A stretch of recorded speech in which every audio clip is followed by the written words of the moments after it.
Welcome to ज्ञान Pallav academy. बच्चों, आप लोगों का एग्ज़ाम कैसा रहा? आज का यह वीडियो बहुत ही महत्वपूर्ण है, जिससे कि आप अपना जो एग्ज़ाम है उसको इवेलुएट कर पाएंगे। ठीक है। इस वीडियो में मैं जो जवाहर नवोदय विद्यालय का अभी जो एग्ज़ाम हुआ 18 जनवरी को, तो उसका सॉल्यूशन प्रोवाइड करने जा रहा हूँ। तो आप लोग ज़्यादा से ज़्यादा इस वीडियो को शेयर कर दीजिए, ताकि सभी बच्चे अपना जो सॉल्यूशन देख पाएँ और अपना स्कोर पता कर पाएँ कि उन्हें कितना स्कोर मिला है। इससे पहले मैं ये एक बात बता देना चाह रहा हूँ कि कोई भी परीक्षा जो है वो अंतिम परीक्षा नहीं होती। ये तो आप लोगों की शुरुआत है। अगर स्कोर अच्छा रहता है, सिलेक्शन हो जाता है तो बहुत अच्छी बात है। अगर स्कोर कम हो जाता है फिर भी चिंता की कोई बात नहीं। आगे ईश्वर जो है हमारे लिए कुछ अच्छा सोच रखे हैं, इसलिए इस चिंता को से दूर हटते हुए मतलब फिर से हम तैयारी में लग जाएंगे और आगे ज़िंदगी में ढेर सारी परीक्षाएं होने वाली है। तो आप लोगों का जो साल भर का प्रयास है वो बेकार नहीं जाएगा। ये आगे किसी न किसी कॉम्पिटिटिव एग्ज़ाम में आपको बहुत मदद करने वाला है। तो इसलिए अच्छा से इस वीडियो को देखिएगा शुरू से अंत तक। जैसा कि इस एग्ज़ाम में 3 पार्ट है। ठीक है। सबसे पहले रीजनिंग यानी तर्क शक्ति, उसके बाद मैथमेटिक्स है और लास्ट में हिंदी गद्यांश। तो हम तीनों पार्ट का इसमें एक एक करके क्वेश्चन का सॉल्यूशन करेंगे। ठीक है। तो पहला पार्ट में 40 रीजनिंग है और ये 50 मार्क्स का। दूसरे भाग में 20 गणित के प्रश्न हैं, मैथमेटिक्स के क्वेश्चंस हैं, इसका मार्क्स 25 है। और फिर लास्ट में 4 गद्यांश, हर एक गद्यांश में 5-5 क्वेश्चन और यानी 20 क्वेश्चन हो गए और इसका मार्क्स कितना है? 25। तो टोटल 80 प्रश्न और पूर्णांक कितना है? 100। तो आप लोग हर एक पार्ट को ध्यान से देखिए और कहीं कन्फ्यूज़न हो तो कमेंट में लिखिए और साथ ही अपना स्कोर हर एक पार्ट का अलग अलग ज़रूर लिखिए।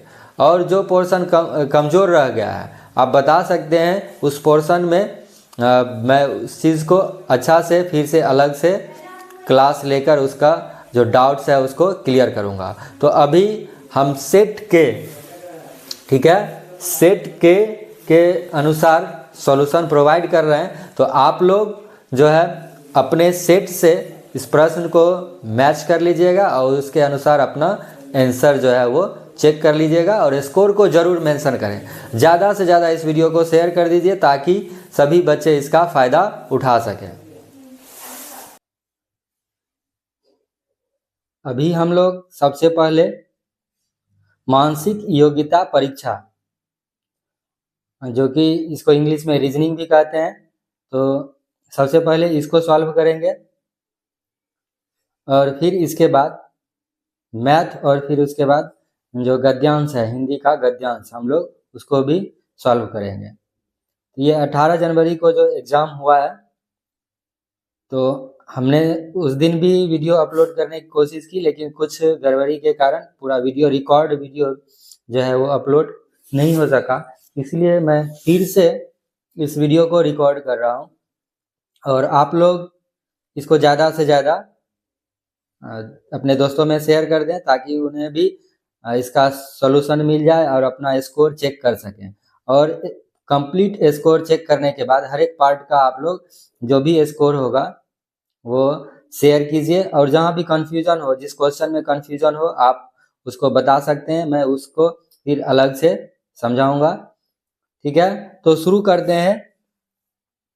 तो इसी वीडियो बनाने के क्रम में इसमें टिक लग गया था क्वेश्चन में, तो फिर से हम उसी को सॉल्व कर रहे हैं। सबसे पहले हम फर्स्ट क्वेश्चन पर आते हैं। तो फर्स्ट क्वेश्चन ये 1 से 4 तक, इंस्ट्रक्शन पहले पढ़ लेते हैं। क्या है? 1 से 4 तक में जो भी प्रश्न है उसमें हमको क्या करना है, अलग आकृति, भिन्न आकृति ढूंढना है।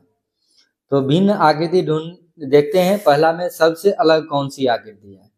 यहाँ पर अगर देखेंगे ये 4 option A B C D, इस चारों में क्या है, भुजा से भुजा को मिलाया गया है। ठीक है, A B और D में भुजा से भुजा मिलाया गया है। लेकिन यहाँ पर अगर C में गौर करेंगे तो C में क्या है, एक शीर्ष से होता हुआ रेखाखंड है, ये अलग है। ठीक है, अगर गौर करेंगे तो और सब में बड़ा से छोटा, ठीक है, बड़ा से छोटा, बड़ा से फिर छोटा की ओर, इस तरह से एक क्रम में रेखाखंड है। लेकिन इसमें क्या है, पहले छोटा फिर बड़ा फिर छोटा, इस तरह से हम देख सकते हैं। बिल्कुल ही भिन्न आकृति है सी। ठीक है, इसलिए हमारा आंसर क्या हो जाएगा, सी।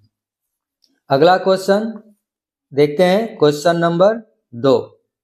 ठीक है, इसमें क्या है, इस डॉट को अगर हम गौर करेंगे, यहाँ 2 डॉट दिया हुआ है, डार्क सर्कल, ये सब साथ साथ हैं, तीनों में ये डार्क सर्कल जो है एक साथ है।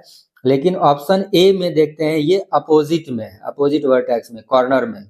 तो इसलिए ऑप्शन ए जो है वो हमारा क्या हो जाएगा, सही आंसर। ठीक है, अब हम आगे चलते हैं क्वेश्चन नंबर 3 पर।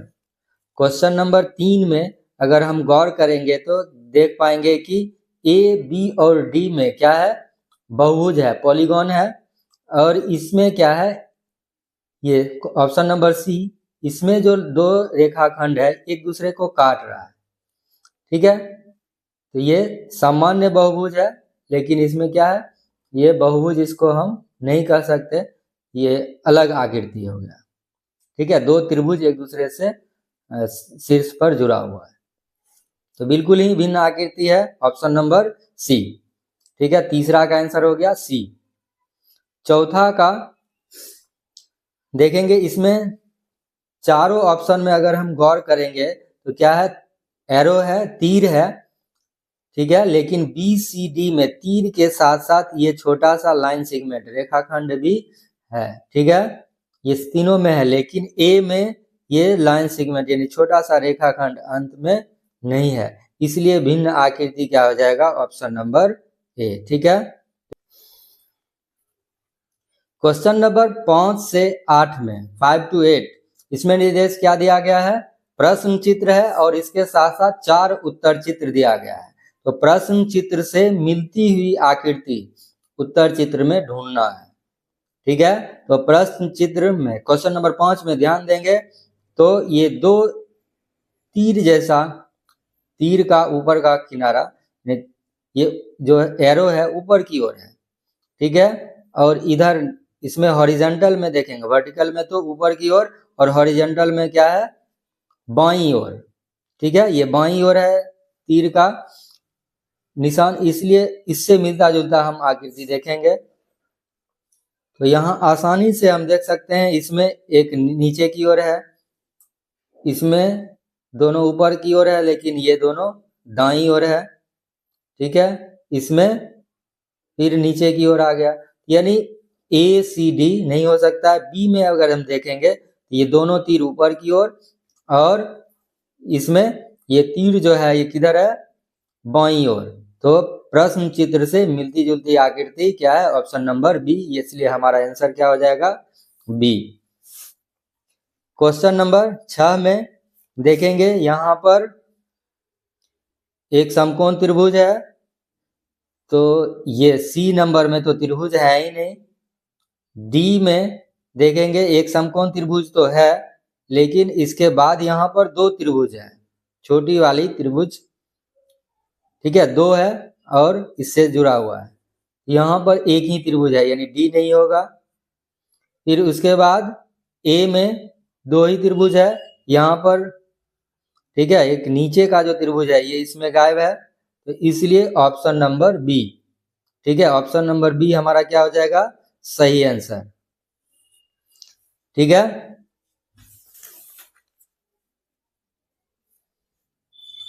Question number 7। क्वेश्चन नंबर 7 में देख सकते हैं हम, यहाँ पर ये वृत्त है और वृत्त में एक और ये तीर का निशान, फिर एक और सर्कल है, सर्कल नीचे की ओर इस कॉर्नर पे है। ये तीर यहाँ पर तो है लेकिन ये सर्कल ऊपर की ओर, इसलिए ए नहीं होगा। बी में तीर ही उल्टे दिशा में है इसलिए बी भी नहीं होगा। सी तो बहुत ही डिफरेंट है, इधर ऊपर की ओर इधर आ गया। तो ऑप्शन नंबर डी क्या हो जाएगा हमारा सही आंसर। ठीक है, ऑप्शन डी क्या हो गया हमारा सही आंसर हो गया। ठीक है, तीर भी इस डायरेक्शन में और ये जो सर्कल है ये भी कॉर्नर पे, तो सही आंसर क्या हो गया डी। चलते हैं अगला क्वेश्चन पे, क्वेश्चन नंबर 8। क्वेश्चन नंबर 8 में देखेंगे तो ए ये बहुत ही अलग हो गया। ठीक है, ये इधर मुड़ा हुआ है। ठीक है, सी में ऊपर में ये डिफरेंट हो गया है। ठीक है, ये वाला लाइन। फिर डी में देखेंगे तो ये ऊपर की ओर तो ये तो है, ये थोड़ा इधर होना चाहिए था। ये वाला लाइन फिर अलग है, डिफरेंट है यहाँ पर। ठीक है, ये डिफरेंट है, तो इसलिए बी जो देखेंगे आसानी से ये पता चल जाएगा बी बिल्कुल ही मिल रहा है। तो हमारा आंसर क्या होगा ऑप्शन नंबर बी। ठीक है, भाग 3 के प्रश्न संख्या 9 से 12 में एक प्रश्न चित्र दिया गया है और उत्तर चित्र दिया गया है। प्रश्न चित्र में एक खाली स्थान है जिसको उत्तर चित्र से भरना है। तो हमें इसमें ध्यान देना होगा कि ये जो पैटर्न है प्रश्न चित्र जो है वो किस चित्र से, किस उत्तर चित्र से पूरा हो जाएगा। यहाँ पर अगर हम गौर करेंगे तो यहाँ पर 3 वर्ग है और 3 वर्ग का एक एक कॉर्नर जो है, एक एक कोना खाली है। और ये अगर ध्यान देंगे तो इधर से किधर है बाईं ओर, ये बाईं ओर ये वर्ग होना चाहिए। पहला में तो दाईं ओर है इसलिए ये नहीं होगा। सी में 2 वर्ग ही है और डी में 3 वर्ग तो है, ये लाइन पूरा नहीं है।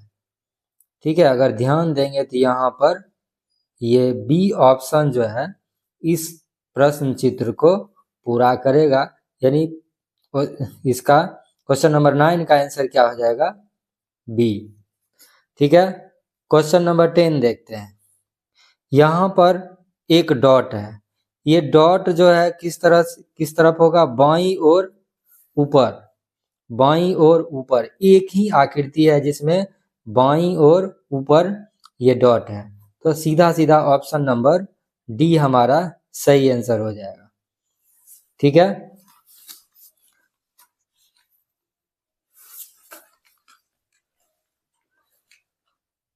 क्वेश्चन नंबर 11 नंबर क्वेश्चन हम देखेंगे। 11 नंबर में ध्यान से देखने पर हम क्या देखेंगे कि यहाँ एक वर्ग पूरा करना है। ठीक है, यानी बाईं ओर ऊपर एक वर्ग होना चाहिए जो कि ए और बी में नहीं है। ए और बी हमारा आंसर नहीं हो सकता। उसके बाद सी में देखते हैं, सी में तो एक वर्ग है। ठीक है, डी में भी ऐसा है, फिर ये लाइन इस दोनों में है। अब थोड़ा सा कंफ्यूजन सी और डी में है, यहाँ नीचे ब्लैंक है, नीचे में ब्लैंक है तो क्या हमें ब्लैंक छोड़ना है। ऊपर में हम देख रहे हैं एक साइड ब्लैंक है तो ये ब्लैंक तो इसके लिए हो गया अल्टरनेट में। यहाँ पर एक लाइनिंग है यानी नीचे में एक लाइनिंग होना चाहिए, तो इसलिए ऑप्शन डी सही होना चाहिए। ठीक है, यहाँ पर कंफ्यूजन हो सकता है सी और डी में, लेकिन ज्यादा अप्रोप्रिएट डी होगा, यानी सही आंसर क्या हो जाएगा D. Question number 12, question number 12 में क्या देख रहे हैं, ऊपर जैसा पैटर्न है, बाईं ओर जैसा पैटर्न है वैसा ही पैटर्न दाईं ओर। ठीक है, मिलता जुलता। ठीक, तो इस तरह का पैटर्न हमें इसमें उत्तर में ढूंढना है। बी और सी में तो हो नहीं सकता क्योंकि नीचे देख रहे हैं एक डार्क ट्रायंगल है, तो ऐसा डार्क ट्रायंगल ए और डी में है, लेकिन इधर 3 कर्व लाइन है। ठीक है, इसमें 2 ही है इसलिए ए नहीं होगा। डी में देखते हैं ये 3 कर्व लाइन है, तो ये संख्या से भी देख सकते हैं और ये लाइन देखेंगे तो ये ऊपर की ओर खुला हुआ है ये, लेकिन इसमें नीचे की ओर है इसलिए भी ये नहीं होगा। तो हमारा सही आंसर क्या हो जाएगा? Option number D. भाग 4 13 से 16, प्रश्न संख्या 13 से 16। तो इसमें क्या करना है, प्रश्न चित्र और उत्तर चित्र दिया गया है। प्रश्न चित्र में पैटर्न दिया गया, इस पैटर्न को यहाँ क्वेश्चन मार्क प्रश्न चिन्ह जो है उस पर लिखना है ताकि ये पैटर्न पूरा हो जाए, ये क्रम पूरा हो जाए। तो उत्तर चित्र से ऐसा पैटर्न ढूंढना है जो इसको पूरा कर रहा हो, ठीक है, इस क्रम को पूरा कर रहा हो। तो यहाँ पर हम कोई भी एक चिन्ह लेके आगे बढ़ सकते हैं। यहाँ प्लस और सर्कल, वृत्त, जोड़ और वृत्त का चिन्ह है, इस दोनों को हम लेकर चलते हैं। यहाँ पर देखेंगे, पहले प्लस के चिन्ह से चलते हैं। प्लस दाईं ओर बाईं ओर है, बाईं ओर से इसमें दाईं ओर आया, फिर दाईं ओर से नीचे दाईं ओर, फिर दाईं से बाईं ओर। यानी आंसर में क्या होना चाहिए, प्लस जो है वो बाईं नीचे बाईं ओर, एक ही में है, ऑप्शन नंबर सी। ठीक है, तो प्लस चिन्ह लेकर चलेंगे तो एक ही से काम चल जाएगा। अगर दूसरा चिन्ह इसी तरह से लेकर हम क्रम में देखते जाएंगे तो हो सकता है एक या दो चिन्ह को ध्यान से देखेंगे तो ये क्रम पूरा होता हुआ नजर आएगा। यहाँ वृत्त को लेकर चलेंगे तो ये वृत्त जो है पहले दाईं ओर ऊपर था, अब नीचे आ गया, फिर बाईं ओर गया, अब बाईं ओर ऊपर जाएगा। तो बाईं ओर ऊपर, ये वैसे 3-3 में है, लेकिन प्लस को देखेंगे तो प्लस एक ही में है नीचे। ठीक है, ऑप्शन नंबर सी हमारा सही आंसर हो जाएगा। क्वेश्चन नंबर 14 में बहुत ही आसानी से हम इसको सॉल्व कर सकते हैं। ये स्टार जो है यहाँ देख रहे हैं, पहले में स्टार ऊपर था, अब ये नीचे आ गया, बाकी सब ऊपर शिफ्ट हो गया। ठीक है, एंटी क्लॉकवाइज आगे शिफ्ट हो गया, जो क्रॉस यहाँ था इस स्थान पर आ गया। ठीक है, तो अब देखेंगे यहाँ पर ये क्रॉस जो है मल्टीप्लाई का चिन्ह ये नीचे आ गया, इसके पहले जो इक्वल का साइन था वो इधर आया। अब फिर इसका मतलब इक्वल का साइन नीचे आना चाहिए, इक्वल का साइन नीचे ढूंढेंगे, एक में ही है, ऑप्शन नंबर डी। इस तरह से हमारा क्या हो जाएगा, सही आंसर हो जाएगा। ठीक है, तो आगे बढ़ते हैं।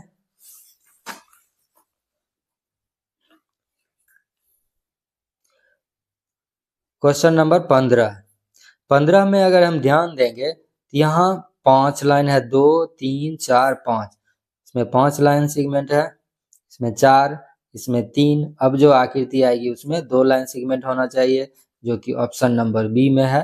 बाकी सब में ज्यादा लाइन सेगमेंट है, यानी ये क्रम को पूरा कर रहा है option number B. Question number 16 में देखेंगे ये तीर का चिन्ह घूम भी रहा है और बीच में जो लाइन है वो घटते जा रहा है। पहले 3 था, अब 2 हो गया, अब 1, यानी इससे आगे जो है गायब हो जाएगा। तो ये 2 में गायब हो चुका है, तो इसका मतलब और कुछ हमें देखना है। तीर की दिशा यहाँ नीचे, फिर क्या हो गया दाईं ओर, अब ऊपर, इसका मतलब अब क्या होना चाहिए, बाईं ओर। तो ऑप्शन नंबर सी जो है वो सही है। ठीक है, तो 16 का आंसर क्या हो जाएगा, ऑप्शन नंबर सी। अब हम लोग भाग 5 पर आ गए हैं। क्वेश्चन नंबर 17 से 20, प्रश्न संख्या 17 से 20। इसमें 2 चित्र का सेट दिया गया है। तो ये 2 चित्र, पहला और दूसरा, आपस में जिस तरह से संबंधित है, तीसरा और चौथा भी उसी तरह से संबंधित होगा। यानी जो इसमें रिलेशन है उसी तरह का रिलेशन तीसरा और चौथा में होगा। तो उत्तर चित्र से चौथी आकृति, ठीक है, चौथी आकृति ढूंढनी है। ठीक है, चौथा चित्र ढूंढना है ताकि उसमें वही संबंध हो जो पहला और दूसरा में। तो इस तरह से क्वेश्चन नंबर 17 में देखेंगे, ये 2 लाइन है, 2 तीर का चिन्ह है, तो 2 से 1 हो गया और घूम गया कितने, 90 डिग्री एंटी क्लॉकवाइज। और ये डार्क सर्कल था, ये डार्क सर्कल जो है लाइट सर्कल में, हॉलो सर्कल में बदल गया, यानी सिर्फ वृत्त हो गया। यानी जो ये यहाँ जो डार्क किया हुआ था वो गायब हो गया। तो इसी तरह से देखेंगे अगली आकृति में, यहाँ भी 2 तीर का चिन्ह है, तो 90 डिग्री 90 डिग्री घुमाएंगे एंटी क्लॉकवाइज तो ऊपर चला जाएगा, और ऊपर में ऐसा एक ही है, और फिर यहाँ डार्क से लाइट इसमें हो गया, ये नीचे की ओर आ गया, उल्टा घुमा है, तो ये नहीं हो सकता। फिर इसमें डार्क का डार्क ही रह गया, इसलिए भी नहीं होगा।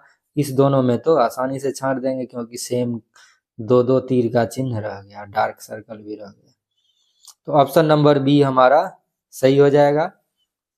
अब आते हैं क्वेश्चन नंबर 18 में। क्वेश्चन नंबर 18 में क्या हो रहा है, जो पहली आकृति है त्रिभुज, वो सबसे भीतर चला गया, उसके बाद बीच वाली आकृति उसके बाहर, और तीसरी आकृति सबसे बाहर। वही काम यहाँ करना है, तीसरी आकृति सबसे बाहर, पहली आकृति सबसे अंदर, और बीच वाली आकृति दूसरी आकृति बीच में। तो यहाँ पर देख रहे हैं तीसरी आकृति है वृत्त, और वृत्त है बी और डी में, यानी ए और सी सबसे पहले छांट लेंगे। उसके बाद अब इसमें देखेंगे बीच में क्या होना चाहिए, सबसे बीच में ये पहली आकृति, यानी वर्ग जो है सबसे अंदर, और वृत्त के अंदर त्रिभुज, त्रिभुज के अंदर वर्ग। ठीक है, ऑप्शन नंबर बी इसलिए हमारा सही आंसर होगा। क्वेश्चन नंबर 19, इसमें हम देख सकते हैं कि हमारा ये जो फिगर है 90 डिग्री घूम गया, किधर घुमा, एंटी क्लॉकवाइज। तो इसका मतलब ये जो है 90 डिग्री घूमेगा, इस कॉर्नर से इधर आ जाएगा, और ऐसा एक ही फिगर है ऑप्शन नंबर सी में। तो हमारा सही आंसर क्या हो जाएगा, ऑप्शन सी। ठीक है, बहुत ही आसान क्वेश्चन है ये सब। अब आते हैं क्वेश्चन नंबर 20 पर। इसमें देख रहे हैं कि ये जो फिगर है 90 डिग्री फिगर घूम रहा है। तो यहाँ पर देखेंगे ये ऊपर से नीचे आ गया, इस कॉर्नर से इस कॉर्नर, तो इसी तरह से ये भी क्या होगा, ऊपर से नीचे, यानी ऊपर के कॉर्नर से नीचे के कॉर्नर में। ठीक है, तो ऐसा सिर्फ एक ही फिगर में है, ऑप्शन नंबर सी में। बी मिलता जुलता है, ठीक है, लेकिन इसमें ये डार्क सर्कल कर, ये डार्क कर दिया है। ए और डी में दोनों साथ साथ कर दिया है, वो नहीं होगा। इसमें पूरा डार्क कर दिया है, इसलिए ये नहीं होगा। ठीक है, ऑप्शन नंबर सी, बहुत ही आसानी से हम इसको देख सकते हैं। 90 डिग्री शिफ्ट करना है, तो हमारा आंसर क्या हो जाएगा, option number C. Question number 20 का आंसर क्या होगा, option number C.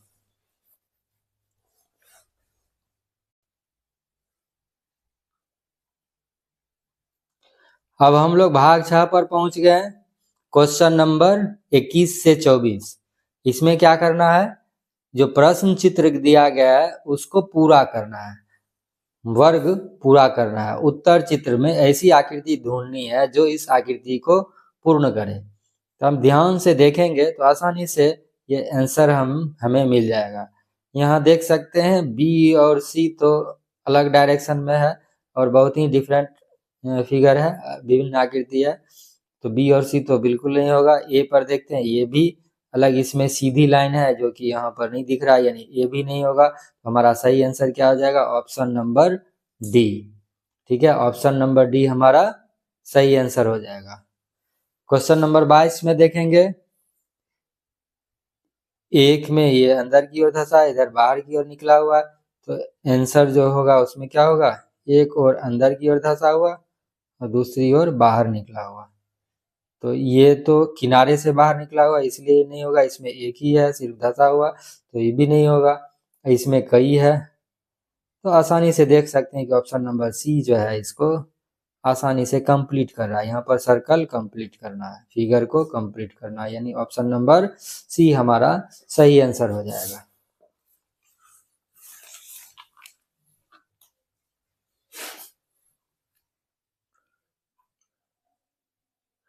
Question number 23, question number 23 को ध्यान से देखेंगे।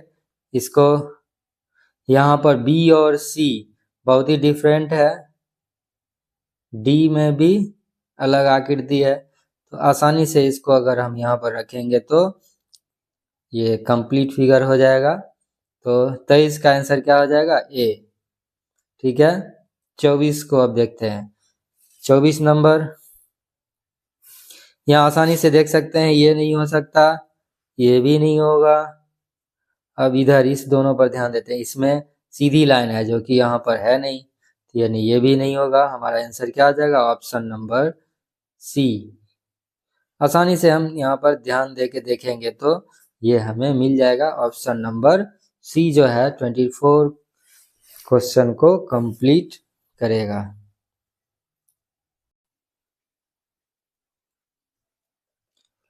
भाग 7 क्वेश्चन नंबर 25 से 28।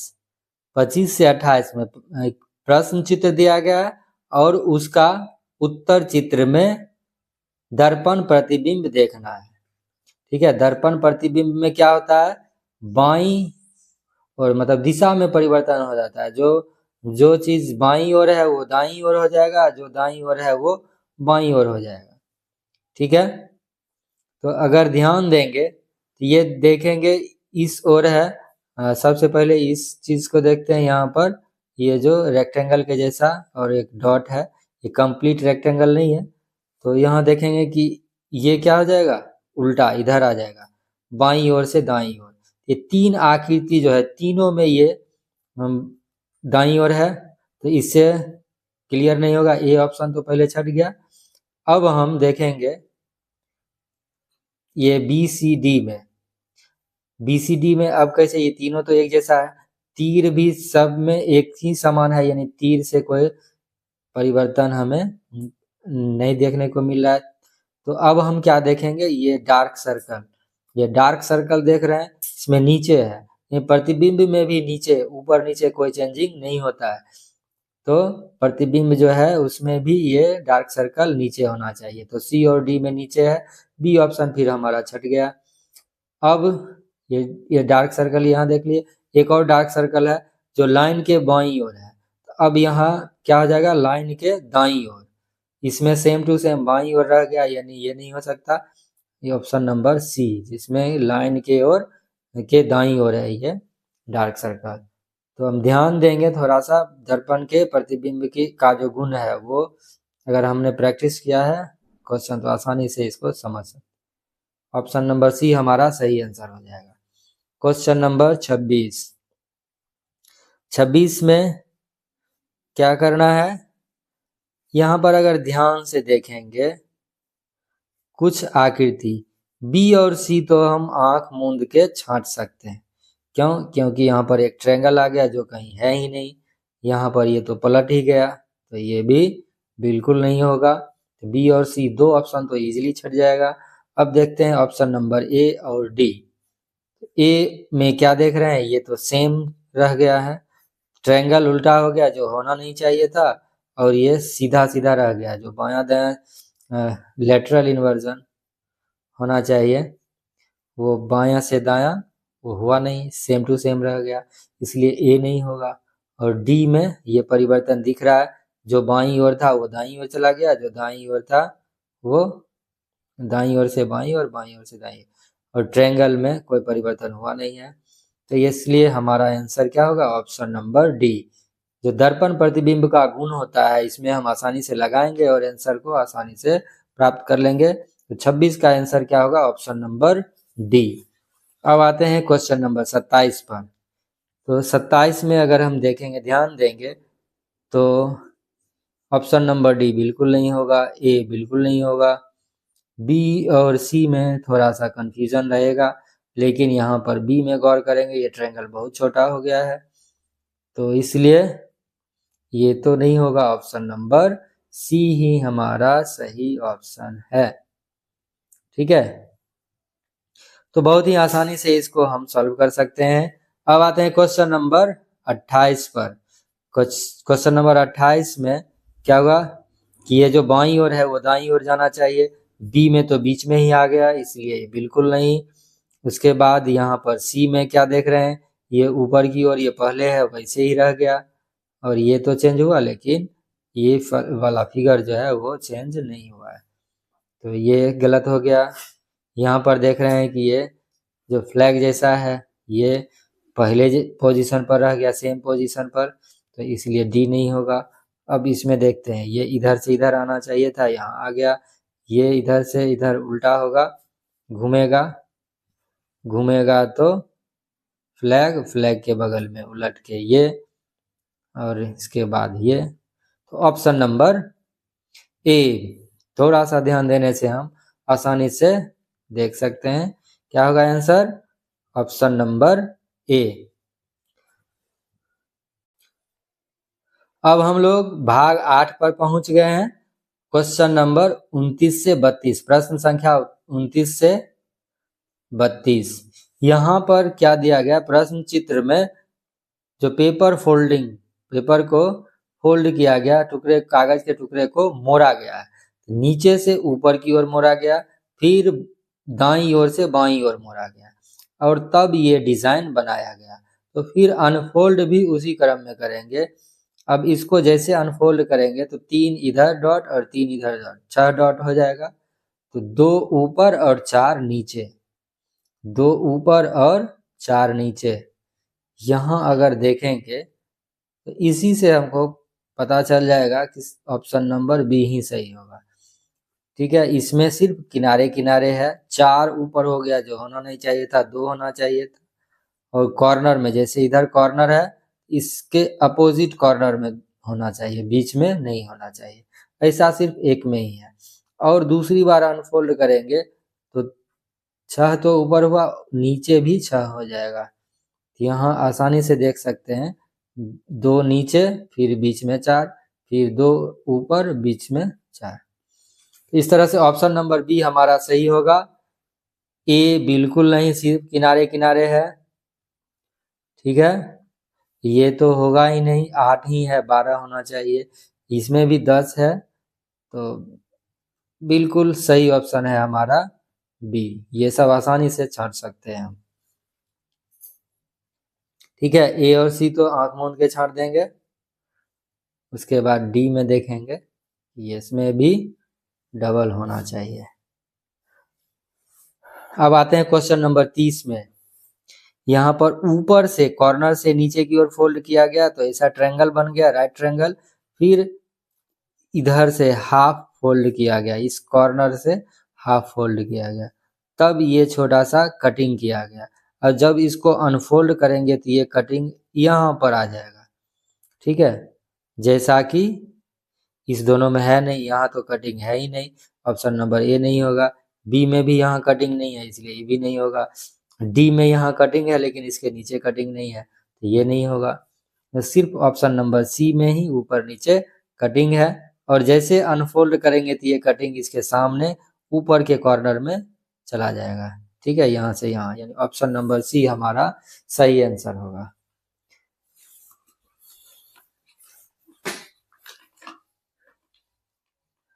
अब आते हैं क्वेश्चन नंबर 31, 31।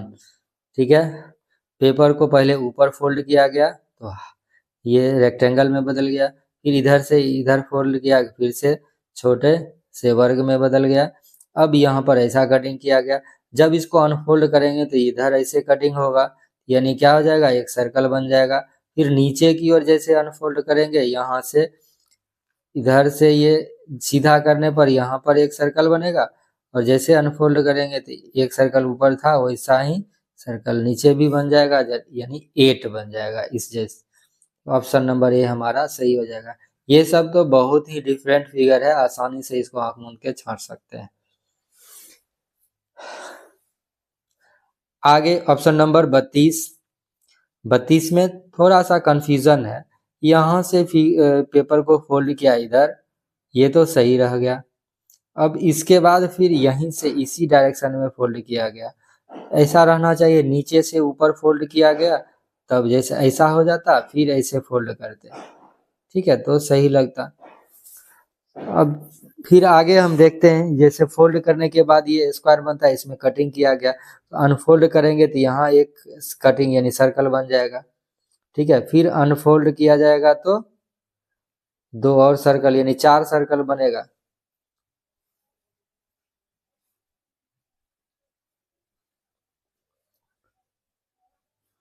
ठीक है, तो यहाँ वैसे समझ सकते हैं कि ऐसे ऐसे फोल्ड किया, फिर घुमा के ऐसे लाया, तब ऐसे फोल्ड किया, जैसा फिगर में दिया गया। कुछ कंफ्यूजिंग है ये थोड़ा सा, तो थोड़ा यहाँ नीचे से ऊपर देना चाहिए, या ऐसे कैसे भी घुमा के करेंगे तो ये स्क्वायर शेप में है। चार, 2 बार फोल्ड किया गया है तो 4 सर्कल बनेगा ही, इसलिए आसानी से तीनों ऑप्शन को छांट सकते हैं। भाग 9 क्वेश्चन नंबर 33 से 36। इसमें क्या करना है, ये अलग अलग जो आकृति दी गई है इसको मिला के एक आकृति बनाना है। यानी प्रश्न चित्र में जो आकृति, अलग अलग आकृति है, इससे कौन सी आकृति बनेगी जो कि उत्तर चित्र में है। यहाँ पर हम देख रहे हैं कि एक ये बड़ा समकोण त्रिभुज है। उत्तर चित्र में गौर करने पर देखेंगे कि बी और डी में ये समकोण त्रिभुज है ही नहीं, तो अब ऑप्शन बी और डी हम आसानी से छांट सकते हैं। अब देखते हैं ए और सी। ए में ये समकोण त्रिभुज तो है, इसमें भी समकोण त्रिभुज है। फिर ये बड़ा वाला त्रिभुज तो इसमें दोनों में है, लेकिन ये छोटा छोटा 2 त्रिभुज है, यहाँ पर एक ही त्रिभुज है, तो इसलिए ऑप्शन ए नहीं होगा। यहाँ पर आसानी से देख सकते हैं दोनों त्रिभुज यहाँ पर पड़ा हुआ है।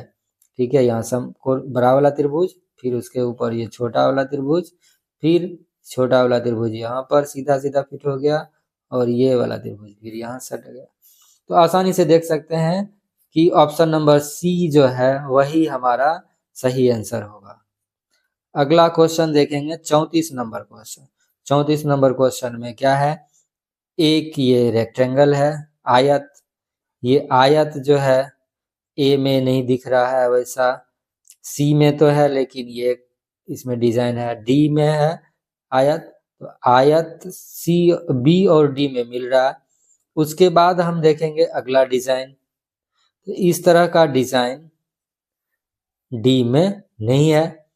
यहाँ पर हम बी में आसानी से देख सकते हैं ये अर्धवृत्त जो कि बी में बन रहा है, अर्धवृत्त, और किसी में इसमें सी में बन रहा है अर्धवृत्त तो, लेकिन ये आयत के अंदर जा रहा है, तो ऐसा नहीं होगा।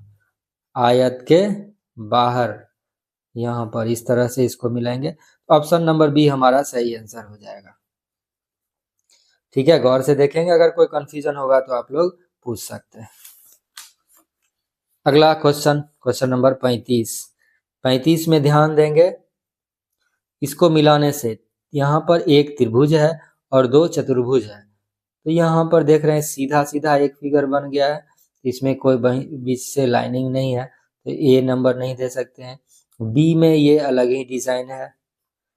उसके बाद हम देखेंगे सी और डी, ये थोड़ा सा यहाँ पर गौर करने की जरूरत है। डी सी में देख रहे हैं ये थोड़ा ज्यादा बड़ा है, मतलब इसकी चौड़ाई ज्यादा है, इसकी लंबाई ज्यादा है, थोड़ा सा डिफरेंट लग रहा है।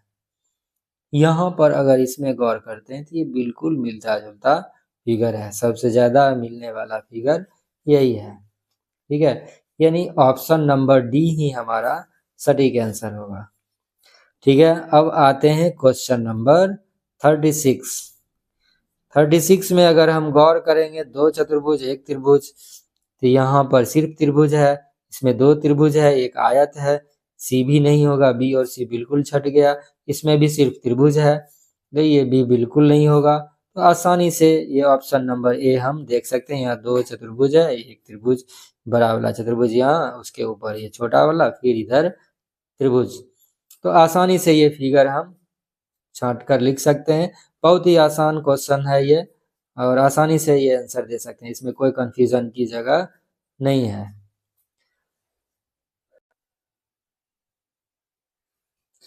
अब हम लोग रीजनिंग के अंतिम भाग में भाग 10 पर पहुंच गए हैं। प्रश्न संख्या 37 से 40। 37 से 40 इसमें क्या करना है, प्रश्न चित्र में जो चित्र दिया गया है यह उत्तर चित्र में किस आकृति में छुपा हुआ है, ये हमें ढूंढना है। यहाँ पर अगर देखेंगे तो ये तो बिल्कुल नहीं होगा ऑप्शन नंबर ए। उसके बाद ऑप्शन नंबर बी पर आते हैं। ऑप्शन नंबर बी ये थोड़ा सा अलग दिख रहा है, ठीक है, ये डिफरेंट फिगर है। हमें क्या चाहिए, अब अगर देखेंगे यहाँ पर एक चतुर्भुज है, चतुर्भुज तो इसमें है लेकिन अलग तरह का है, ठीक है, ये उससे मिल नहीं रहा है। अगर ये चतुर्भुज है भी तो फिर इधर से ये ऐसे ये बड़ा लाइन हो गया, इधर जुड़ रहा है, ये छोटा सा लाइन है ऐसे घूम रहा है जो कि इसमें मैच नहीं कर रहा है, ठीक है, ये लाइन और ऊपर गया है। यहाँ पर फिर डी में देखेंगे चतुर्भुज नीचे है ही नहीं, ठीक है, तो और सी को देखेंगे तो आसानी से ये फिगर हमें उसमें मिल रहा है, ठीक है, यहाँ पर देखेंगे ये चतुर्भुज और ये वाला मिल रहा है, फिर ये सीधी लाइन, फिर ये तिरछी लाइन, ठीक है, आसानी से ये फिगर इसमें फिट बैठ जाएगा। तो ऑप्शन नंबर सी हमारा सही आंसर हो जाएगा। अब आते हैं क्वेश्चन नंबर 38 पर। क्वेश्चन नंबर 38 में ये शंकु यानी कोण, शंकु जैसा ये आकृति है, यहाँ पर देखेंगे बिल्कुल इसमें नहीं है, बी में भी नहीं है, सी में ये आसानी से ये फिगर दिख सकता है, तो डी में देखेंगे तो ये शंकु तो है, कोण तो है, लेकिन ये थोड़ा छोटा है।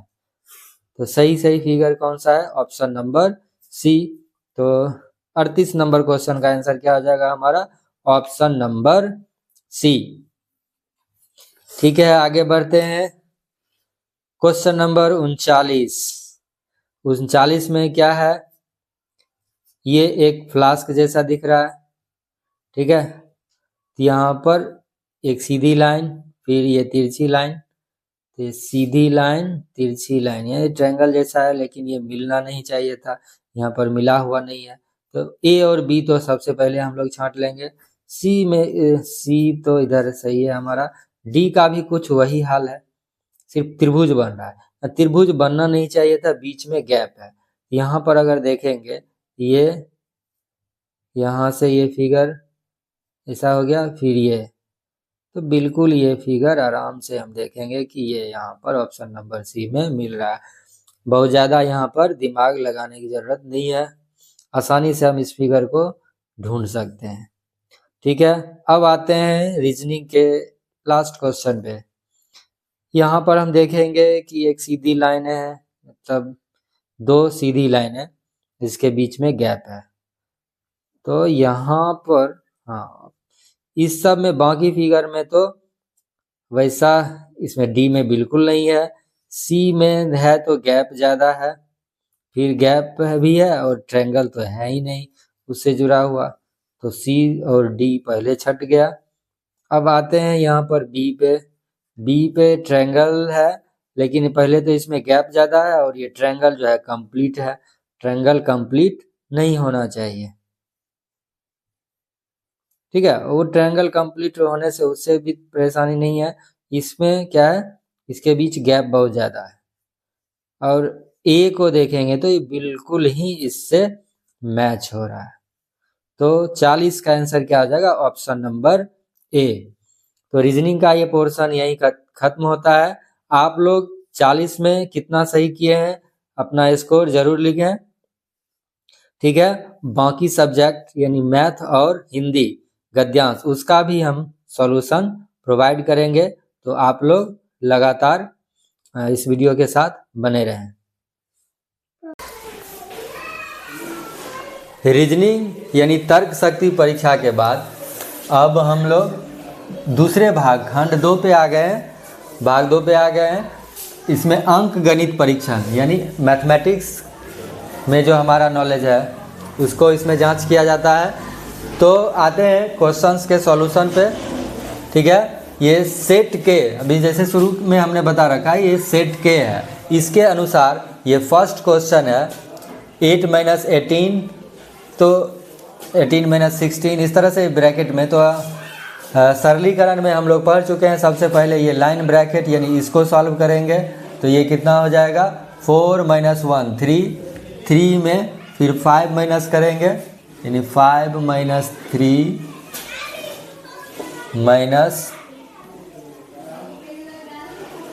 16 - 18 8,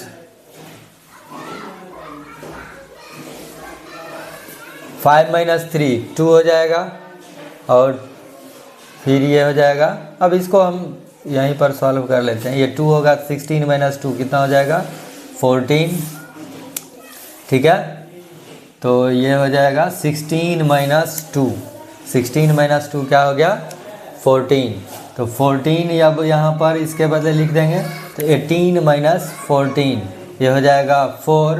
तो 8 - 4 क्या हो जाएगा, आंसर हमारा ऑप्शन नंबर सी हो जाएगा 4, ठीक है। एक बार फिर से देख लेते हैं। 4 - 1 3, और 5 में 3 माइनस करेंगे तो ये हो जाएगा 2, और 16 में 2 माइनस करेंगे तो हो गया 14, और 18 में 14 माइनस करेंगे तो हो जाएगा 4, और 8 में 4 माइनस करेंगे तो हो जाएगा आंसर हमारा 4, ठीक है।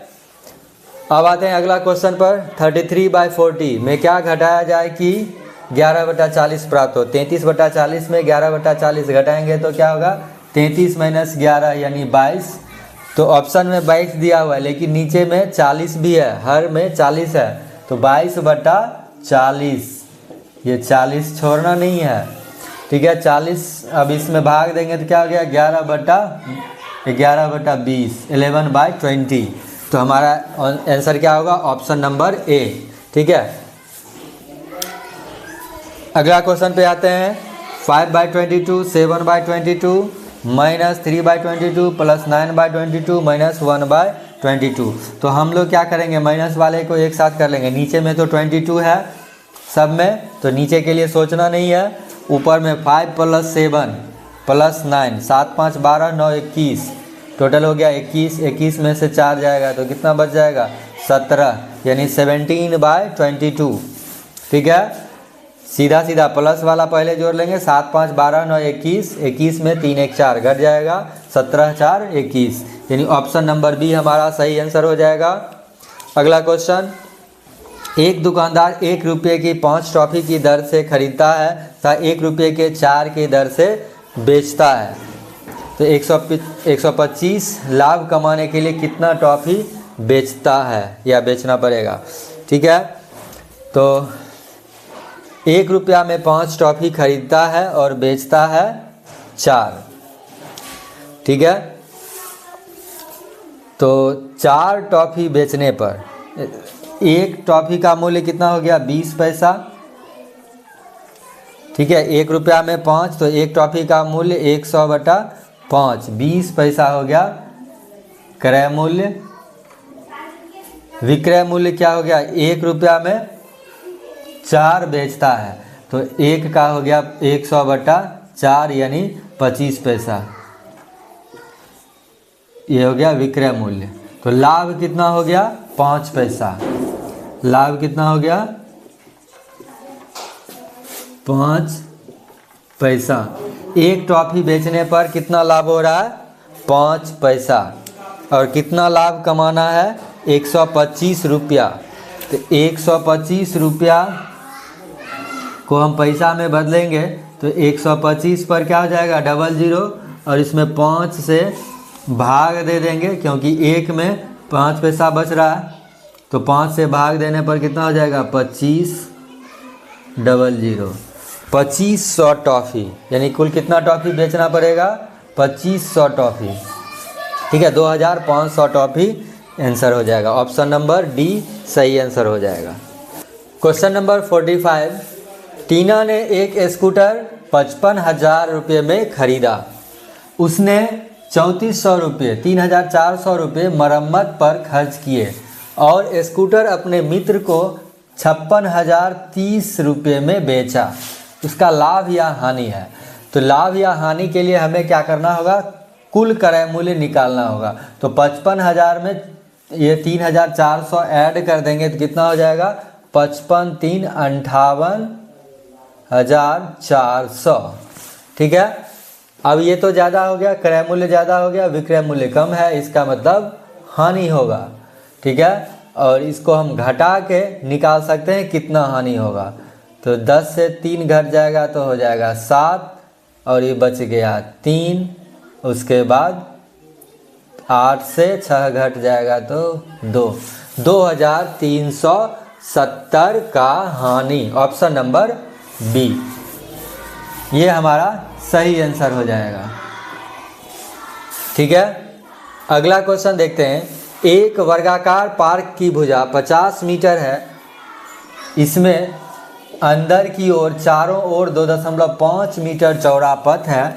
इस पथ को समतल कराने पर 10 रुपया 10 प्रति वर्ग मीटर की दर से कितना व्यय लगे होगा। ठीक है, 50 मीटर का वर्गाकार पार्क है, तो इसका क्षेत्रफल कितना हो जाएगा 2500 वर्ग मीटर, और दोनों ओर 2.5 मीटर है, यानी 2.5 और 2.5 घट जाएगा तो कितना हो जाएगा 5, तो बच गया कितना 45, तो 45 का स्क्वायर ये कितना हो जाएगा 2025, तो 2500 में 2025 घटाएंगे तो आएगा 475, और 10 रुपया प्रति वर्ग मीटर, तो 10 से गुना कर देंगे, यानी एक सिर्फ 0 रख देंगे, 4750 रुपया। ठीक है, तो आंसर क्या हो जाएगा ऑप्शन नंबर बी। ठीक है, अगला क्वेश्चन देखते हैं। निम्नलिखित आयतों में किसका क्षेत्रफल सबसे अधिक और कितना है। यहाँ पर हम अगर एक ट्रिक ध्यान में रखेंगे तो बिना सॉल्व किए हुए आंसर सेकंड में लिख सकते हैं। ये ट्रिक क्या है, अगर परिमाप समान हो, यानी लंबाई चौड़ाई को जोड़ें तो सेम आ जाए, तो उस स्थिति में वर्ग का क्षेत्रफल सबसे ज़्यादा होगा। यानी जब भुजा बराबर हो जाए तो क्षेत्रफल सबसे बड़ा होगा। ठीक है, यहाँ पर वैसे हम कैलकुलेट करके भी देख सकते हैं, उसके हिसाब से ट्रिक के हिसाब से तो ऑप्शन नंबर बी हो गया। आयत बी और क्षेत्रफल कितना होगा 196। ठीक है, ऑप्शन बी हो जाएगा। अगर हम क्षेत्रफल निकाल के भी चेक करना चाहें तो ये हो गया 18 गुना 10 180, ये 14 गुना 14 196, 12 गुना 16 16 दूना 32 192, और 17 गुना 11 187। तो सबसे बड़ा कौन होगा ऑप्शन नंबर बी। ट्रिक लगा के हम बहुत ही जल्दी सॉल्व कर सकते हैं, देख कर आंसर लिख सकते हैं, सीधा देखते ही आंसर 5 सेकंड में। ठीक है, अगला क्वेश्चन देखते हैं। एक साइकिल के पहिए का में कुल 24 तीलियां हैं, 2 संलग्न तीलियों के बीच का कोण 24 तीलियां है। वृत्त में कुल कोण कितना बनता है 360 डिग्री। ठीक है, तो अगर 2 तीली है तो 2 भाग में ये बटेगा, 3 तीली होगा तो 3 भाग में 1 2 3, इसी तरह से 24 तीली होगा तो कुल 24 भाग हो जाएगा। तो इसलिए 24 से इसमें भाग दे देंगे, 24 से भाग देने पर कितना आ जाएगा 15, तो 2 तीलियों के बीच का कोण कितना होगा 15, तो भाग देकर देख लेंगे। अगला क्वेश्चन देखते हैं। शाम 6 बजे घंटे व मिनट के सुइयों के मध्य बना कोण शाम के 6 बजे।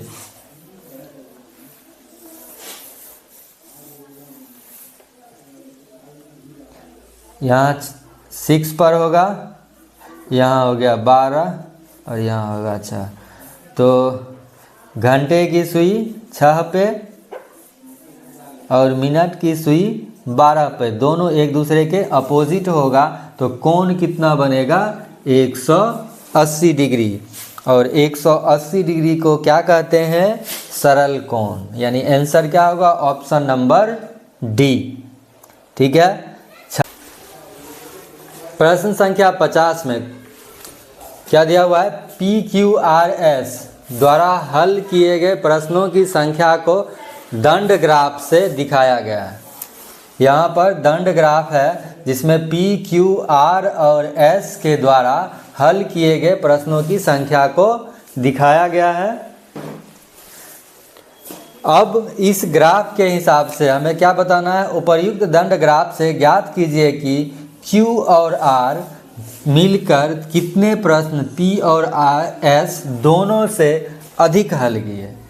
तो Q और R ये अगल बगल है, इसमें कितना है 6 और इसमें कितना है 10, दोनों को मिला देंगे तो क्या हो गया 16, 16, 10 और 6 16। उसके बाद P और S, P में कितना है 4 और S में कितना है 8, दोनों को मिलाएंगे तो हो जाएगा 12 और 16 और 12 का अंतर कितना हो जाएगा 4। तो कितना अधिक हल किया 4। ठीक है, तो हमारा आंसर क्या हो जाएगा ऑप्शन नंबर ए 4।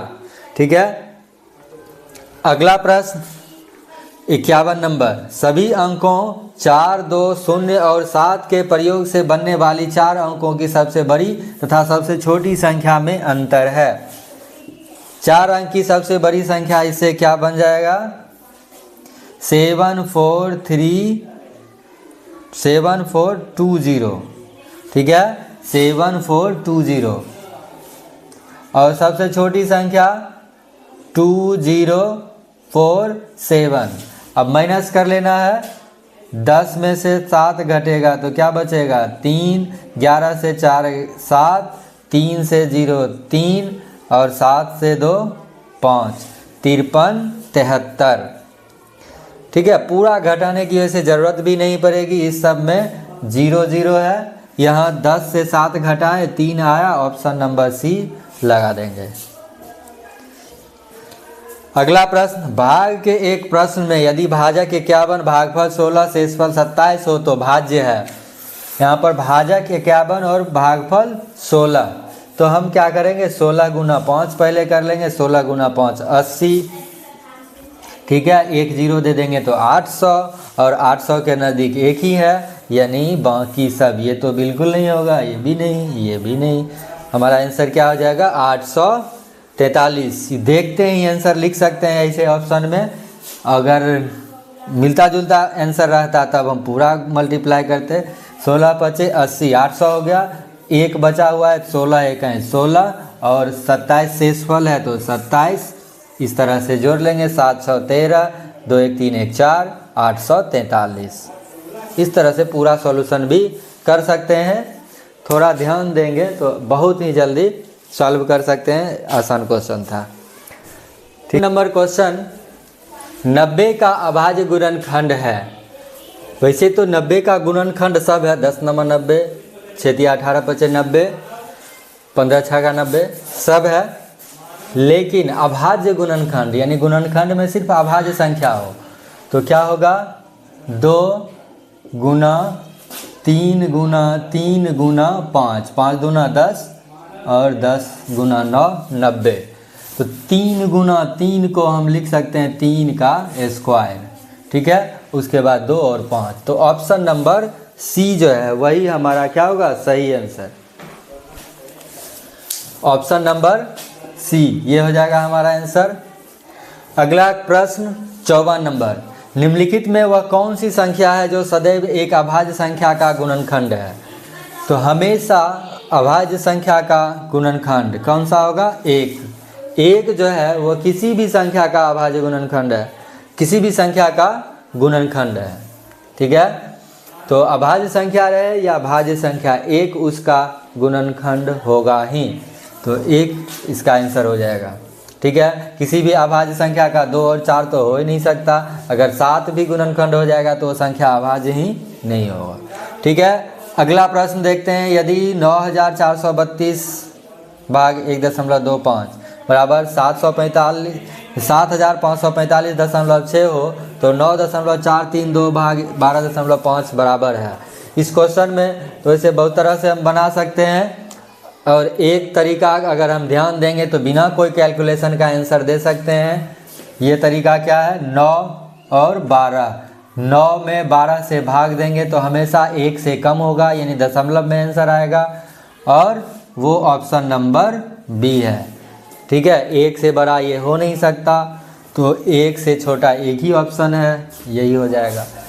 और जो नॉर्मल इस तरह के क्वेश्चन को सॉल्व करने का तरीका है, यहाँ पर 1.25, ठीक है, तो यहाँ देख रहे हैं 0.1 अंक इधर शिफ्ट हुआ, यानी आंसर में 0.1 अंक इधर शिफ्ट हो जाएगा। ठीक है, उसके बाद यहाँ दशमलव का 3 अंक, यहाँ पर कोई दशमलव नहीं है तो दशमलव का 3 अंक है, यानी फिर से 3 अंक दशमलव शिफ्ट हो जाएगा, 1 2 3, तो यहाँ पर हमारा दशमलव हो जाएगा। ठीक है, यहाँ देख लेंगे 1 अंक इधर शिफ्ट हुआ भाग में, जिसे भाग देना है भाजक में।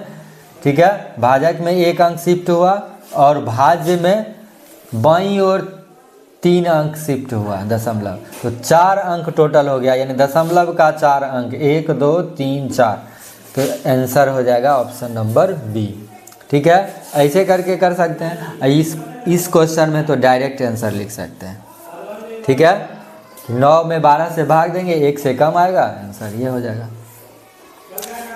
ठीक है, वैसे 12 में भाग देने पर 7 5 लगभग आता भी है, इसे भी हम चेक कर सकते हैं। बाकी अंक को छोड़ भी दें तो ये हमारा आंसर हो जाएगा।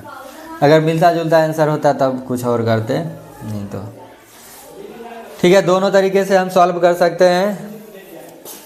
ठीक है, डायरेक्ट भाग देना नहीं है, डायरेक्ट भाग देंगे तब तो बहुत टाइम लगेगा और आंसर भी गलत हो जाएगा। अगला क्वेश्चन देखते हैं। 1.1 1.01 1.001 0.01 11.01 111.1001 का योगफल क्या है। तो इस तरह के क्वेश्चन में हम क्या करते हैं, सही से पहले हम इसको लिख लेंगे 111.1001, फिर 11.01, फिर 0.01, फिर 1 दशमलव एकदम सामने सामने रखना है, तब कहीं गलती नहीं होगा। उसके बाद 1.01, फिर 1.1, अब जोड़ लेना है। यहाँ पर देख रहे हैं, यहाँ पर कोई अंक नहीं है तो इसको 0 लिख देते हैं जहाँ कोई अंक नहीं है।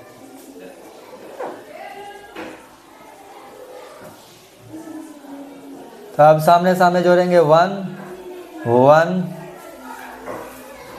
2 1 3, उसके बाद 2, फिर दशमलव 3 2 5,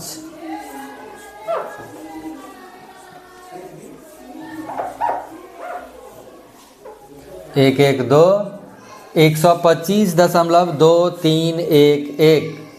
हमारा ऑप्शन क्या आ जाएगा, ऑप्शन नंबर सी 125.2311। आसानी से इसको जोड़ के हम लिख सकते हैं। ठीक है, ध्यान देंगे कुछ अंक तक और उसको आसानी से जोड़ लेंगे। यहाँ लास्ट में वैसे ऑप्शन के हिसाब से देखेंगे, इस दोनों में 1 1 है, 2 जगह पर ध्यान देना है। इसको ध्यान देंगे इस अंक पर, और फिर शुरू में तो 1 है तो 2 वाला तो पहले छट जाएगा, और उसके बाद दूसरा अंक पर ध्यान दे देंगे तो हो जाएगा। ठीक है, दूसरा अंक में इधर 0, यहाँ 1 ही जगह 1 है, तो आसानी से ध्यान दे के अगर हम जोड़ेंगे तो हमारा आंसर मिल जाएगा। ठीक है, आगे बढ़ते हैं। 3 जोड़ 3/100 3/1000, इस सबको जोड़ना है। दशमलव में बदलेंगे तो क्या होगा, 3 दशमलव, ये 100 का हो जाएगा 0.3, फिर 1000 का 0.03, तो लगातार हो जाएगा। फिर उसके बाद कितना है 3 3 6, तो 2 0 और 3। ठीक है, 3.03303, ऑप्शन नंबर बी। सही से क्वेश्चन को इसको दशमलव में लिखेंगे और बना लेंगे। ये हो जाएगा 0.03, ये हो गया 0.003, और ये हो गया 0. कितना अंक पूरा करना है, 6 अंक, 2 3 4 5 6। ठीक है, तो इस तरह से इसको जोड़ेंगे। ये तो 3 है, सबको जोड़ के हम आसानी से आंसर लिख सकते हैं। तो ऑप्शन नंबर बी हमारा इसका सही आंसर हो गया। अगला क्वेश्चन, इसका सरलतम भिन्न रूप, सरलतम भिन्न रूप में क्या होगा? नीचे क्या आएगा? यहाँ देखेंगे 20.0925, दशमलव हटाएंगे तो 1 पर 4 जीरो, 1 पर क्या हो जाएगा? 4 जीरो, और ये 25 से भाग लग जाएगा, 25 अठे 200, और फिर इसमें भाग नहीं लगेगा, जीरो देना होगा, 25 तिया 75, 17 बच गया, 25 7। ठीक है, वैसे ऊपर का तो निकालने की ज़रूरत भी नहीं है, ऊपर में सब जगह एक समान है। तो और नीचे में 25 से भाग देंगे तो 25 चौका 100, 2 जीरो, 8037/400, 8037/400। ऑप्शन नंबर सी हमारा सही आंसर हो जाएगा। अब चलते हैं अगला प्रश्न पर। 59 नंबर प्रश्न, 300 ml की पानी की बोतलें तथा 130 ml की जूस की 30 बोतलों को एक जग में खाली किया गया। अच्छा, इसमें 17 बोतलें हैं। ठीक है, प्रश्न में थोड़ा सा मिस्टेक हो गया। 300 ml की पानी की 17 बोतलें, पानी की 17 बोतलें और 130 ml के जूस की 30 बोतलों को एक जग में खाली किया गया। जग में कुल कितना द्रव है? ठीक है, तो क्या करना है? गुना करके जोड़ना है। गुना कर देंगे तो क्या होगा? 17 तिया 51 और डबल जीरो, और इधर गुना करेंगे 13 तिया 39 और फिर डबल जीरो। ठीक है, तो डबल जीरो इधर 39 और 51 कितना हो जाएगा? 5 3 8 1 9, 9000। इस दोनों को जोड़ेंगे तो कितना हो जाएगा? 9000 ml। और ml को अगर हम लीटर में बदलेंगे तो कितना हो जाएगा? 9। ठीक है, 9 लीटर हमारा आंसर हो जाएगा। 9000 बराबर 9 लीटर, 9000 ml बराबर 9 लीटर। ठीक है, तो गुना करके आसानी से हम इसको गुना करने के बाद जोड़ लेंगे, ये आंसर हमारा हो जाएगा। तो मैथमेटिक्स का एक और क्वेश्चन अभी बचा हुआ है, फिर हम लोग हिंदी को सॉल्व करेंगे।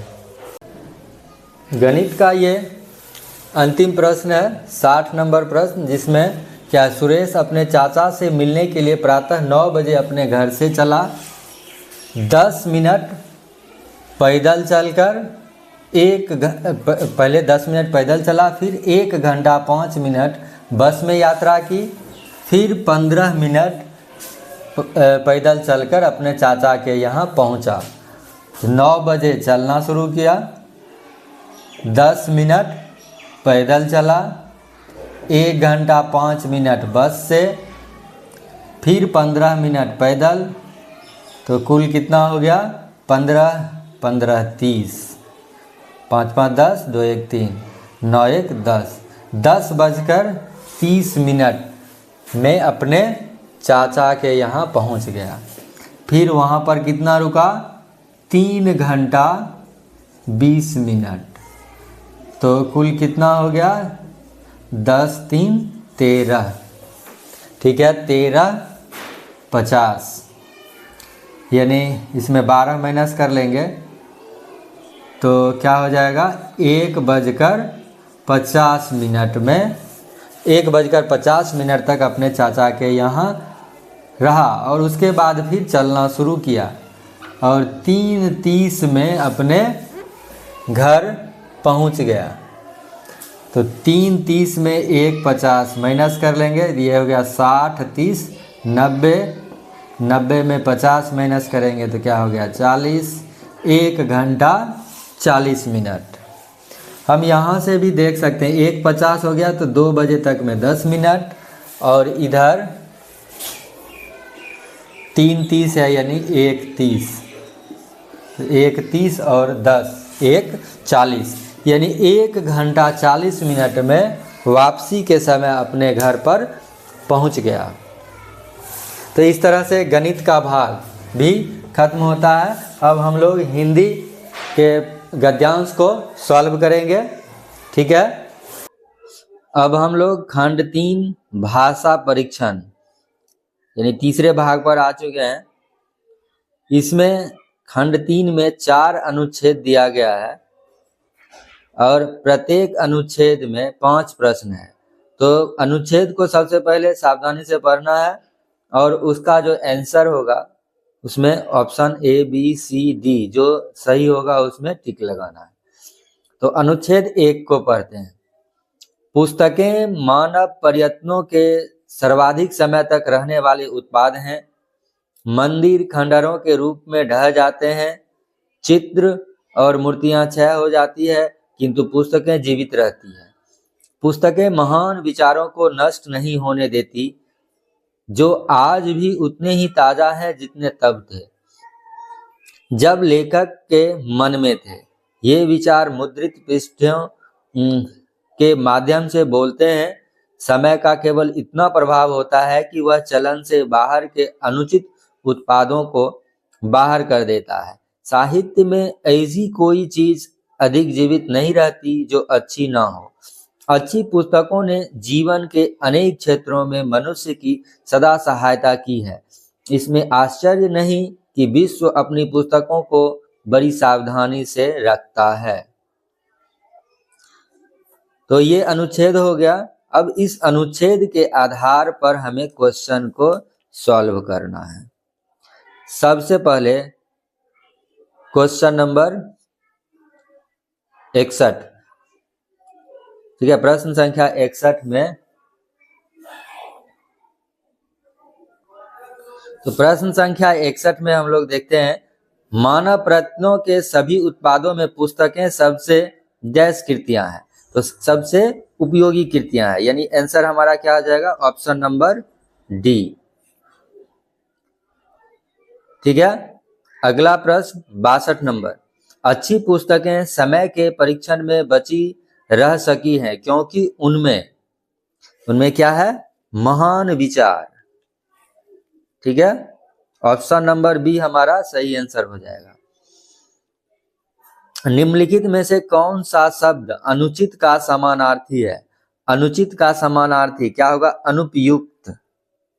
अनुचित का समानार्थी अनुपयुक्त। बीमारी, अनजान, उपयुक्त, ये तो नहीं हो सकता, तो हमारा आंसर क्या होगा, अनुपयुक्त, ठीक है। विश्व अपनी पुस्तकों को सावधानी से संभालता है क्योंकि वे विविध क्षेत्रों में हमारी सहायता करते हैं, ठीक है।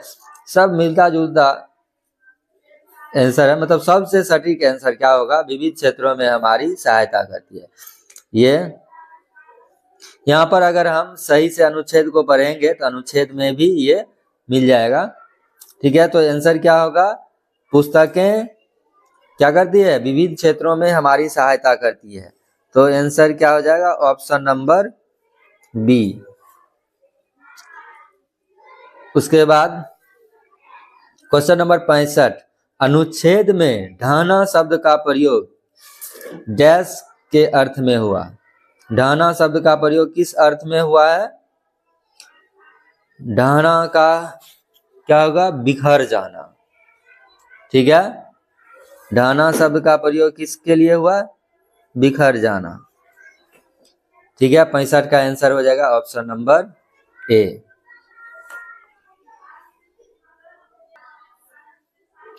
अब हम लोग अनुच्छेद 2 पर आते हैं। सभी मकड़ियां जाले बुनती हैं। जालों से मकड़ियों को 3 कार्य करने में मदद मिलती है।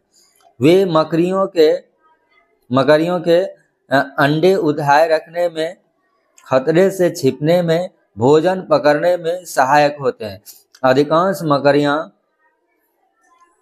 गहरे मटमैले भूरे या काले रंग की होती हैं, जबकि मकड़ी के जाले हल्के रंग के सफेद या धुंधले होते हैं। जब मकड़ियां अपने जाले में छिपती हैं तो उन्हें देख पाना कठिन होता है। जाले मकड़ियों के भोजन पकड़ने में भी सहायक होते हैं। मकड़ी के जाले चिपचिपे होते हैं।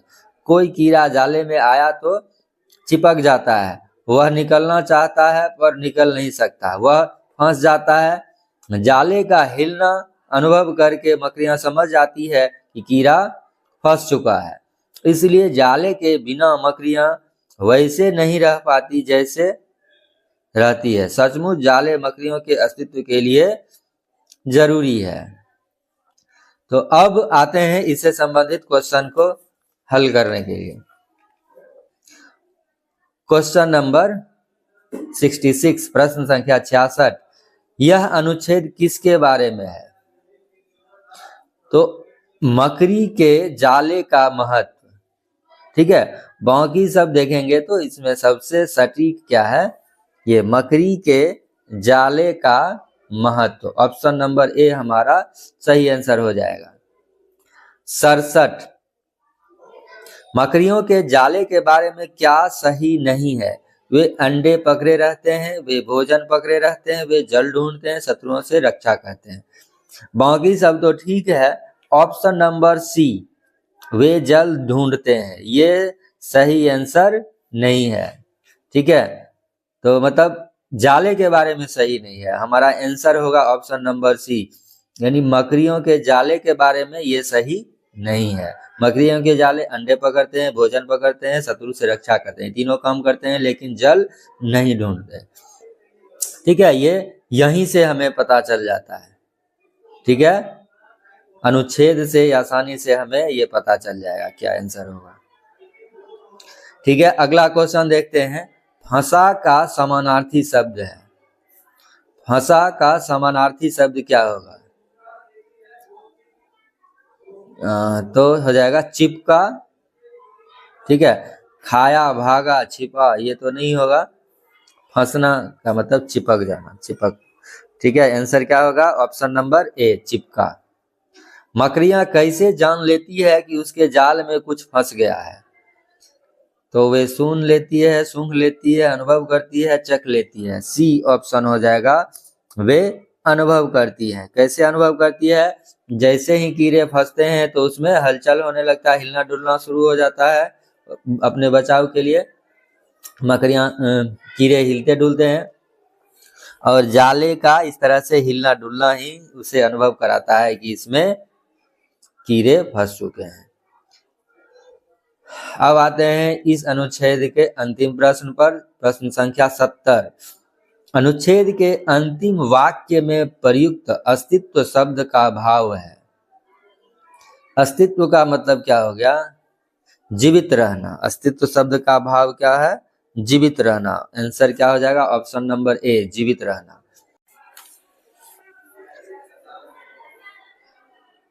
अब हम लोग अनुच्छेद 3 को पढ़ेंगे। अनुच्छेद 3 में क्या है? रोबोट एक विशेष यंत्र होता है। यह कंप्यूटर से प्राप्त निर्देशों के अनुसार चलता है और काम करता है। एक यंत्र होने के कारण यह न गलतियां करता है न थकता है। यह कभी शिकायत नहीं करता है। रोबोट हमारे चारों ओर हैं। कुछ रोबोट चीजें बनाने में प्रयुक्त होते हैं। उदाहरण स्वरूप रोबोट कारें बनाने में सहायता कर सकते हैं। कुछ रोबोट खतरनाक स्थानों के अन्वेषण में प्रयुक्त होते हैं, जैसे ज्वालामुखी। कुछ रोबोट घरों की साफ सफाई में सहायता करते हैं। कुछ रोबोट शब्दों को भी पहचान सकते हैं। वे टेलीफोन कॉल का उत्तर देने में सहायता कर सकते हैं। कुछ रोबोट मानव जैसे दिखाई देते हैं। अधिकांश रोबोट मशीनों जैसे ही दिखाई देते हैं। अब आते हैं क्वेश्चन पर। प्रश्न संख्या 71। थका का समानार्थी शब्द है। थका का क्या हो जाएगा? अन्वेषण, निर्वात, खतरनाक, ये तीनों तो नहीं हो सकता, यानी निढाल। थका का क्या होगा? निढाल। ऑप्शन नंबर बी सही हो जाएगा, ठीक है। रोबोट गलतियां नहीं करते क्योंकि वे यंत्र हैं। कंप्यूटर द्वारा निर्देशों का पालन करते हैं। मानव जैसे दिखाई देते हैं, थके हुए नहीं दिखाई देते हैं।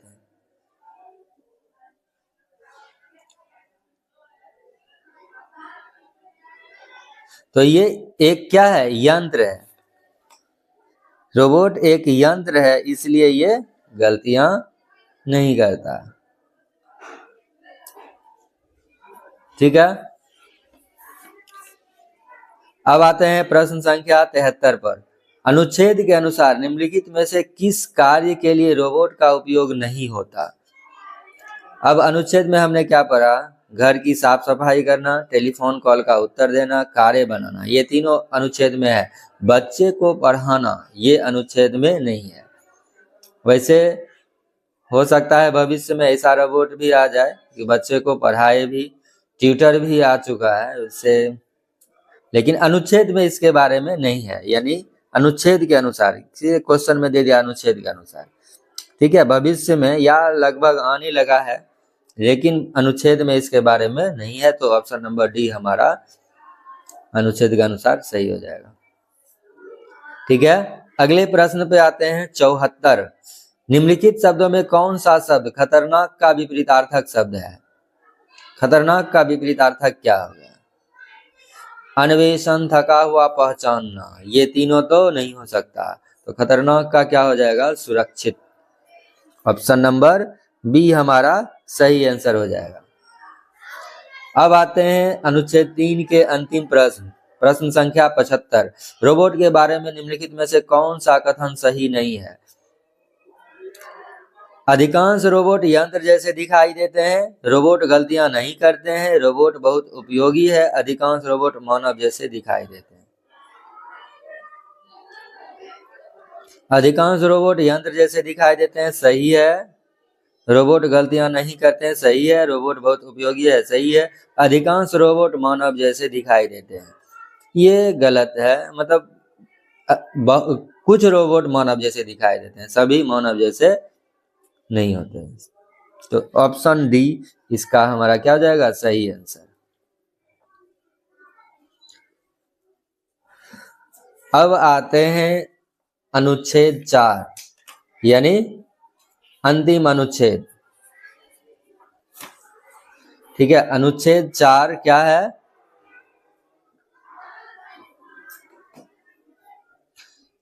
अनुच्छेद 4 में सुनहरा बाज अधिकतर अपने घने भूरे परों और सुनहरे पंखों के कारण सरलता से पहचाना जा सकता है। युवा पक्षियों में मादा नर के समान ही होती है, किंतु प्रायः बड़ी होती है।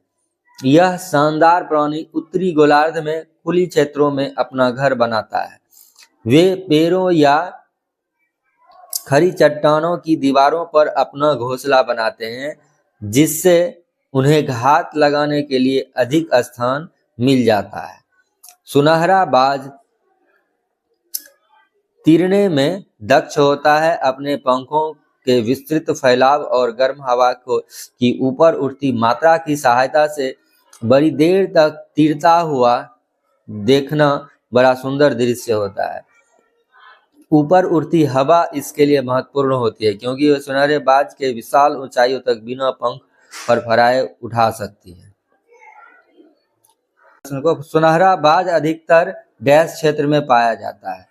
तो सुनहरा बाज जो है अधिकतर उत्तरी गोलार्ध में पाया जाता है। ठीक है, यहाँ पर हम आसानी से देख सकते हैं।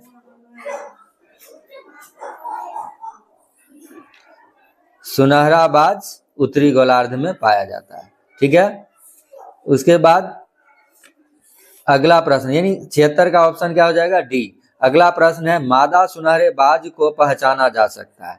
तो मादा सुनहरे बाज को हम कैसे पहचान सकते हैं, तो ये नर के समान होते हैं। ठीक है, नर के ही समान होते हैं, लेकिन ये प्रायः बड़ी होती है। तो आकार से हम पहचान सकते हैं। तो आंसर क्या हो जाएगा, ऑप्शन नंबर डी, बड़े आकार से। ठीक है, अगला प्रश्न है घोंसला बनाने के लिए इस पक्षी को कैसा स्थान चाहिए। घोंसला बनाने के लिए कैसा स्थान चाहिए, खुले क्षेत्र में अपना घर बनाते हैं। ठीक है, तो क्या होगा, खुला क्षेत्र। तो ऑप्शन क्या हो जाएगा, ए, खुला क्षेत्र। 69 शानदार के समान अर्थ वाला शब्द कौन सा है। तो विनम्र और सुशील बिल्कुल नहीं हो सकता। स्वर्णिम भी अच्छे सेंस में है, लेकिन शानदार के लिए जो समान अर्थ क्या होगा? भव्य। ये ज्यादा सटीक होगा। इस अनुच्छेद का अंतिम प्रश्न है, निम्नलिखित शब्दों में कौन सा शब्द विशाल का विलोम नहीं है? विशाल का छोटा, नन्हा, ये तो हो सकता है। भारहीन भी चल सकता है, लेकिन विस्तृत जो है, विशाल विस्तृत मतलब एक समान सेंस में है। विपरीत अर्थ, विलोम अर्थ नहीं है, विलोम शब्द नहीं हो सकता है। तो विस्तृत हमारा आंसर हो जाएगा।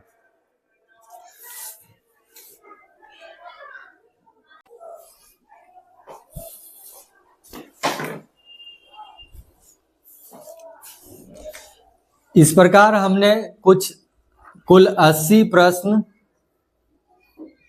का सॉल्यूशन देखा है, जिसमें 40 प्रश्न किससे था?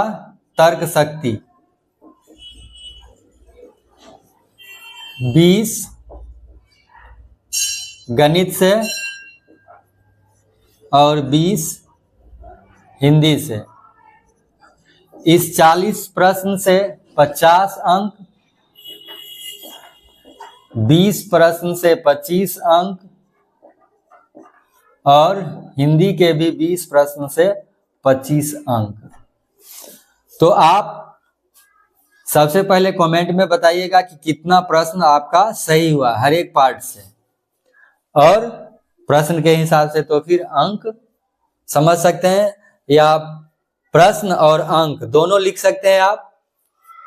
तो कुल इस तरह से 100 अंक हुआ।